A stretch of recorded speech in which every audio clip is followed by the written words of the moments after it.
Bienvenidos a un nuevo informe de mercados de Global Tecnos para CREA. En el informe anterior hacíamos los comentarios al respecto del precio de la soja, que en pocos días llegó a cotizar la posición mayo en $275 o por encima de eso. Hoy, unos días después y luego de que las lluvias hayan mermado un poco en las zonas más complicadas, los valores de la soja también copian esta tendencia y disminuyen un poco, tomando un poco de ganancia en los fondos de especulación que estuvieron actuando muy firmes durante los últimos días. Pero en este informe vamos a hacer un poco más de hincapié en lo que es maíz, en las variables que pueden afectar el precio del maíz de acá a cosecha, a la cosecha de abril y a la cosecha de julio. Arrancando por lo internacional, aspectos políticos que pueden llegar a ocasionar mermas o movimientos en el precio del cereal podrían darse por cambios estructurales en lo que es oferta y demanda ocasionados por alguna medida que pueda tomar el nuevo gobierno de Estados Unidos. Desde ese punto de vista, hoy no hay ninguna tendencia clara de que pueda llegar a suceder algo en el corto plazo, pero de todos modos es algo que hay que tener en cuenta.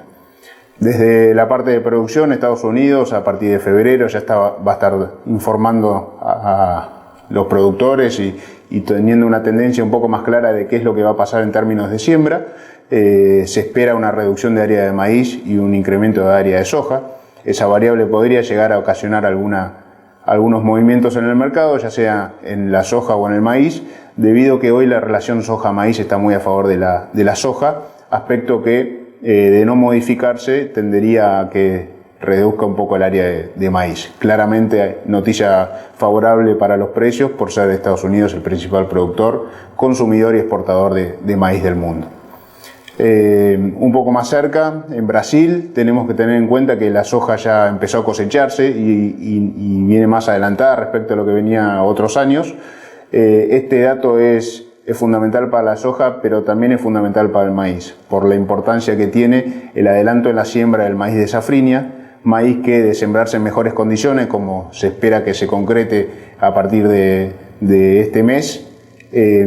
podría llegar a tener una cosecha récord, aspecto muy diferente a lo que ocurrió el último año, que perdieron 15 millones de toneladas en Brasil. Cosa que de concretarse coincidiría el pico de exportaciones de Brasil con las exportaciones de Argentina de todo lo que es el maíz de cosecha de julio, con lo cual es un aspecto muy importante que tenemos que tener en cuenta a la hora de pensar la comercialización del maíz tardío. Cuando nos vemos a Argentina tenemos que tener en cuenta que tenemos dos posiciones muy marcadas, con 5 o 6 dólares de diferencia entre ellas. Eso es la posición del maíz temprano, la posición del maíz de cosecha de marzo, abril y la posición de los maíces y comercialización de julio, agosto. Claramente hay dos mercados distintos. Las lluvias podrían retrasar un poco la cosecha y eso podría llegar a hacer que el maíz temprano se ponga un poco nervioso en términos de precio y supere los valores actuales que rondan los 154, 155 dólares para las posiciones tempranas. Ahora, cuando nos vamos a las posiciones tardías, pensando en julio, ahí el volumen de ingreso al mercado de maíz va a ser mayor y esa cosecha, si no pasa nada en términos productivos, va a ser muy buena comparado al último año y comparado a la historia de los últimos 5 años, con lo cual, si nos ubicamos en términos de mercado, teniendo en cuenta que hoy se está pagando en ambas posiciones lo que el mercado puede pagar, es decir, el FAS teórico, tenemos que decir que las posiciones de 150 dólares que se estuvieron pagando estos días en julio son unos muy buenos valores para ir tomando. Claramente, para captar alguna suba podemos pensar en algún call pensando en que algún problema climático pueda llegar a Estados Unidos y eso nos genere la potencialidad de captar mejores precios si es que se llega a dar. Desde ya muchas gracias. Recuerden que cualquier duda nos pueden escribir al mail que aparece en pantalla.